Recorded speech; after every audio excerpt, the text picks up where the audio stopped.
Hey guys and girls, how's it going? Hope you guys are having a great week. So back today with another video. Of course, it's just started 2018, guys. So this video, I wanted to talk about the games which I am most excited about coming out, I think, in 2018. So these are going to be done in sort of date order for when we kind of know that they're going to be released. And these are the games that I'm planning or hoping to play this year, and many of which I'm hoping to do some reviews on and obviously bring those out to you guys. So here are the games I am most anticipating playing in 2018. Number 1, Monster Hunter World. This game is set to come out on January 26th and will be available on the PlayStation 4, Xbox One and PC, and is developed by Capcom. It is said to be the largest installment in the series, and I'm just super interested in it. I haven't played any of the Monster Hunter games previously, but it does look huge, and the monsters that you can fight look incredible. You can fully customize a character. There are multiple different classes and weapons, and it can be both a single player or an always kind of online multiplayer game as well. I'm trying to convince Dante to pick up this game as well so that we can play it together, but it just looks incredible. It looks fun and it looks challenging, and you can also make a clan. So I'm considering making an N7 clan, and it'd be a really great opportunity to play with some of you guys online. But Monster Hunter World probably is the first game that I'm interested in picking up and playing this year. Number 2, A Way Out. This game is set for release on March 23rd and will be available on the PlayStation 4, Xbox One and PC.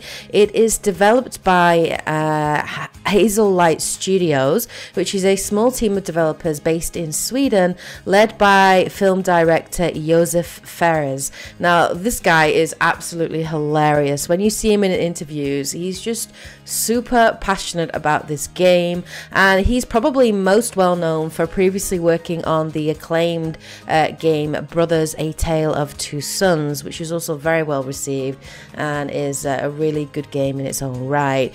Players basically can control either Leo or Vincent.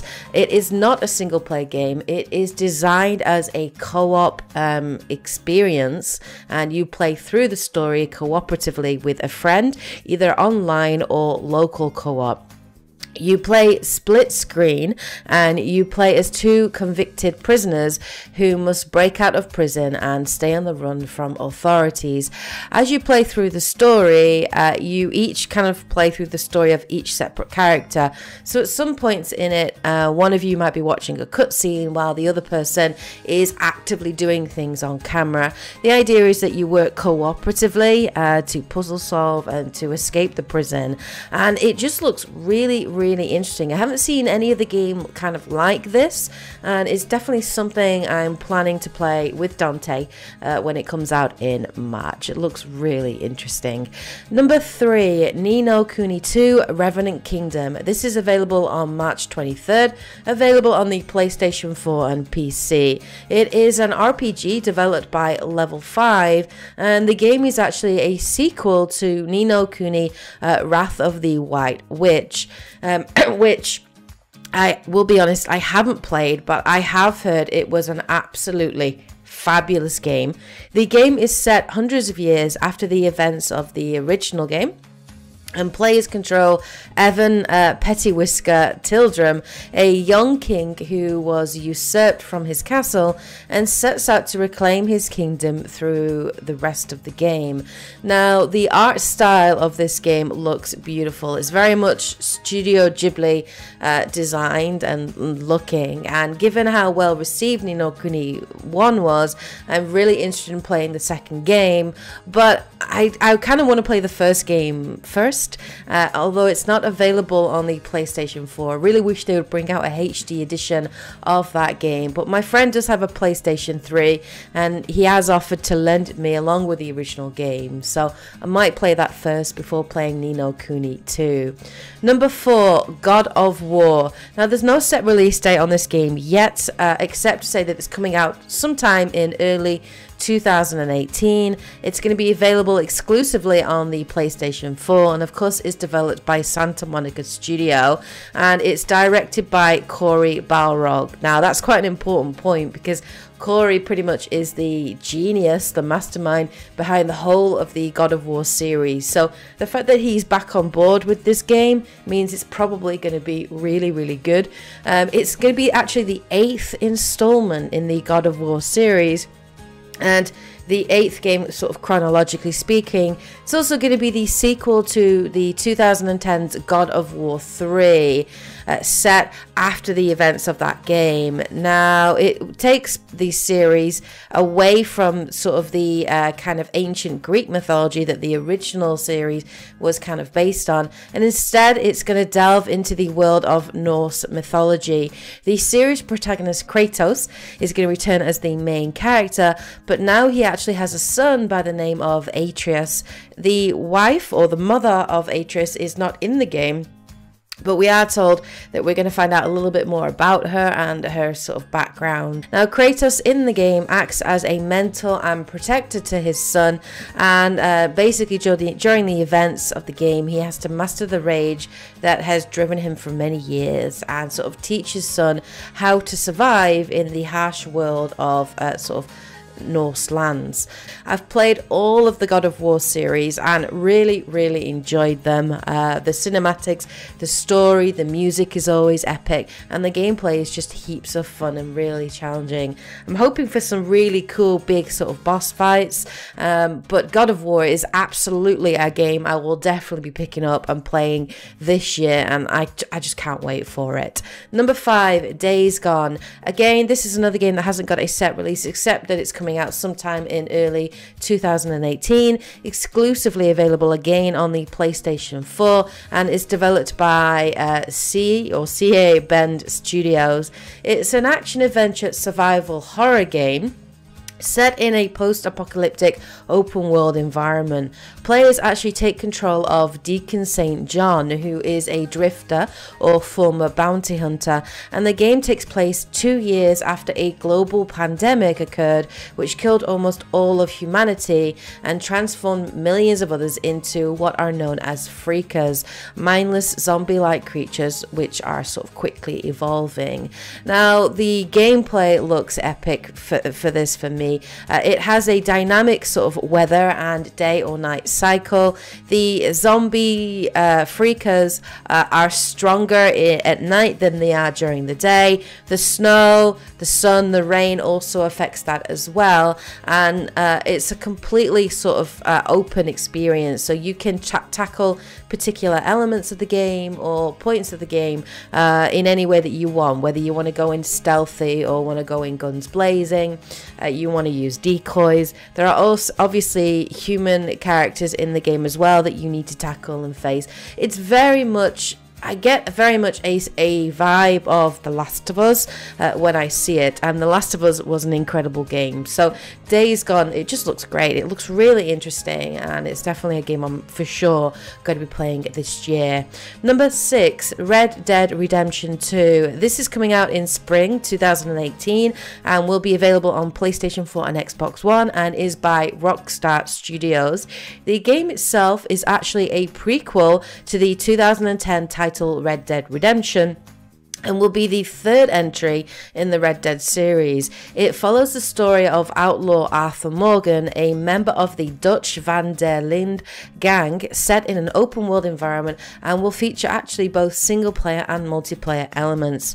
Now, Red Dead Redemption is probably considered to be one of the best games of last generation. It is a beautiful game, and if Red Dead Redemption 2 is anything like its predecessor, this game definitely has potential game of the year, and promises to be an amazing experience. And I love, we don't have too many games which are set in kind of you know, the old Western America, and very few if any, so I'm really looking forward to being set in that location, going back to that sort of time and that period in history. And yeah, Red Dead Redemption 2 looks great, and I have high hopes for it.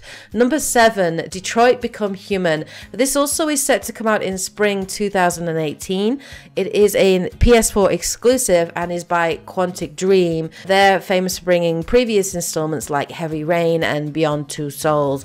Heavy Rain for me, again, is one of the best games of last generation. It's such a fun experience, and I can't wait to play, you know, another similar style of game. Now, the plot revolves around three androids: Kara, who escapes the factory she is made in to explore her newfound sentience; Connor, whose job it is to hunt down deviant androids like Kara; and Marcus, who devotes himself to releasing androids from servitude.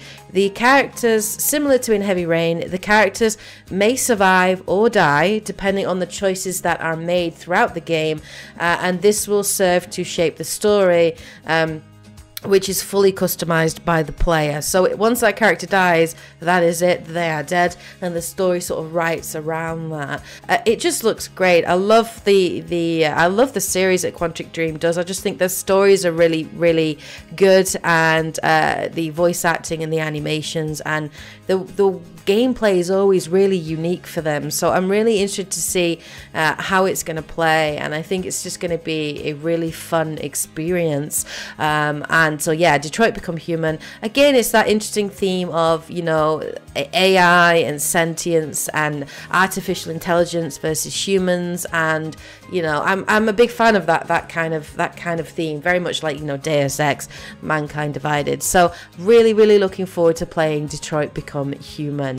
Number 8, Spider-Man. Now, there is no confirmed release date on Spider-Man, except that we are told it's going to be coming out in 2018. It's a PlayStation 4 exclusive and is produced by Insomniac Games. I love Spider-Man. He's one of my favorite superheroes. So this Spider-Man is a little bit different. It is Peter Parker's Spider-Man, but Peter Parker is a little bit older in the actual game. He's 23 years old, and he's actually interning at a laboratory, you know, while he's about to graduate from college.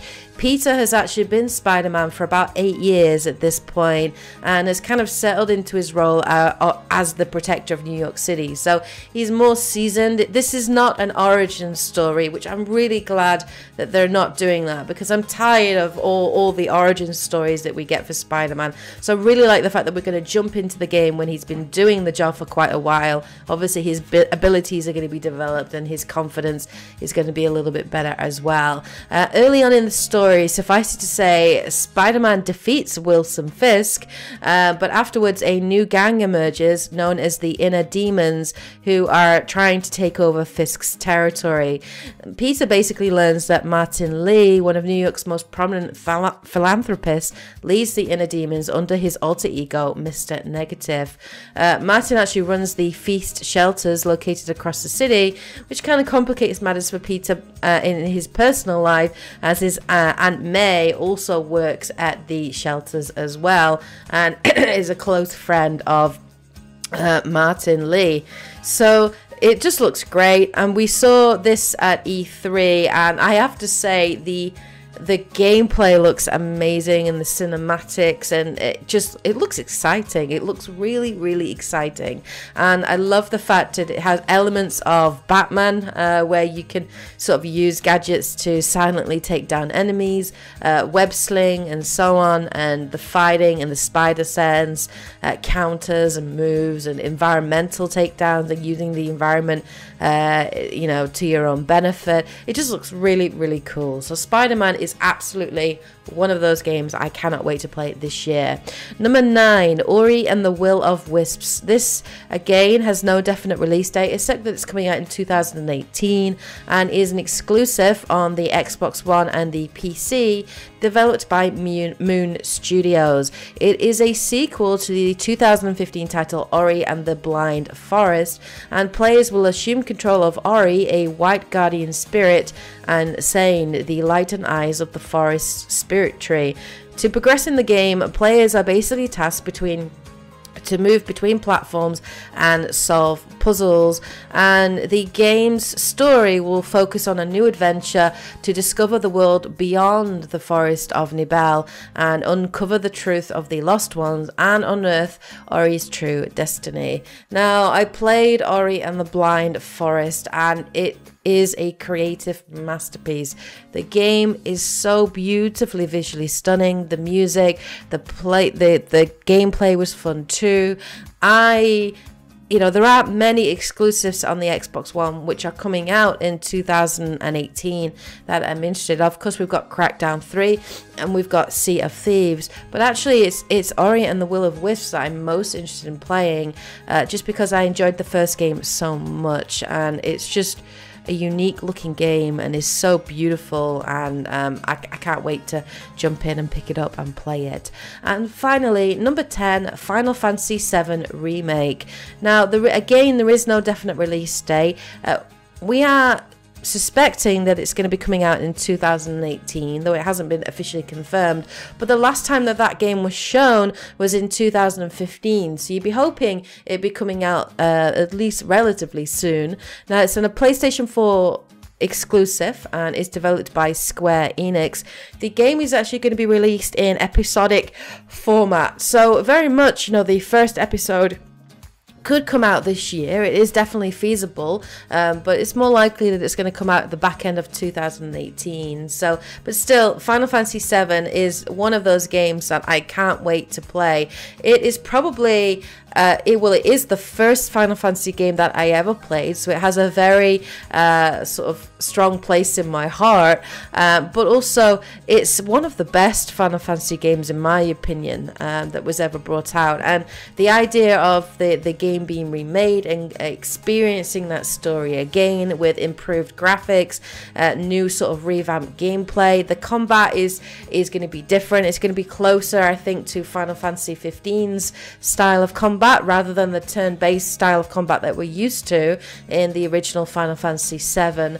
But it just looks beautiful. It looks amazing, and I can't wait to play it. I'm really looking forward to it, and I definitely hope it comes out in 2018. So that probably is the last game. Well, it's not the last game. There are many games I want to play this year, but that probably is the 10th game that I'm definitely planning to play in 2018. Alright guys, so those are the games that I'm most looking forward to playing this year. Let me know what games you guys are super excited about in the comment section below. Which games you're planning to play. Let me know which those are and why you're excited to play them in the comment section below. If you enjoyed this video, please of course hit the like button as always to show your support. Take care guys and girls, and as always, happy gaming.